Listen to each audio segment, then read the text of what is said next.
Hello students, welcome to science tricks. आज के আমরা শিখে নেব ফ্যাক্টরাইজেশনের শর্ট মেথড। তো দেখে নিই চলো। 3x² plus 14x plus 8। ফার্স্টে কী করতে হবে, 3 আর 8-এর প্রোডাক্ট। 3 আর 8-এর প্রোডাক্ট আমরা জানছি এখানে 24। এবার 24কে ফ্যাক্টরাইজেশন করব। দেখো 24-এর ফ্যাক্টরাইজেশন করলে আমার আসে 2, 2, 2 and 3 অ্যাজ ফ্যাক্টরস। এবার এই ফ্যাক্টরসগুলোকে আমাকে এমনভাবে অ্যারেঞ্জ করতে হবে যাতে আমার সাম করলে সেটা 14 আসে, কিন্তু যেটার প্রোডাক্ট আমার 24ই আসবে।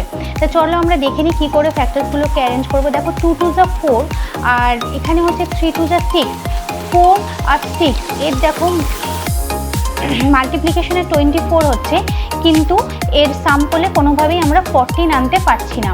আচ্ছা, তারপরের সেটে দেখি 2 2 ইন্টু 2 মানে হচ্ছে 2 2 যা 4, 4 2 যা 8, 8 ইন্টু 3। এখানেও আমার মাল্টিপ্লিকেশন করলে 24 আসছে, কিন্তু এই দুটোর সামে কিছুতেই 14 আমরা আনতে পারবো না। তাহলে চলো দেখে নিই 2 2 যা 4 ইন্টু 3, তার মানে 4 3 যা 12 ইন্টু 2।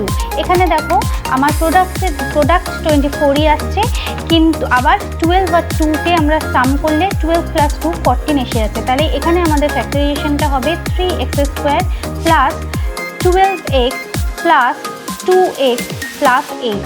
এবার দেখো এই দুটো থেকে আমাদের কমন নিতে হবে 3x।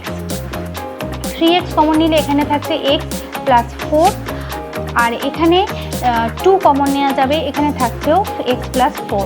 তাহলে দুটো থেকে x প্লাস 4 কমন হয়ে যাচ্ছে, x প্লাস 4 কমন নিয়ে নিলে আমার থাকছে 3x প্লাস 2। এটাই আমাদের হয়ে গেল অ্যান্সার।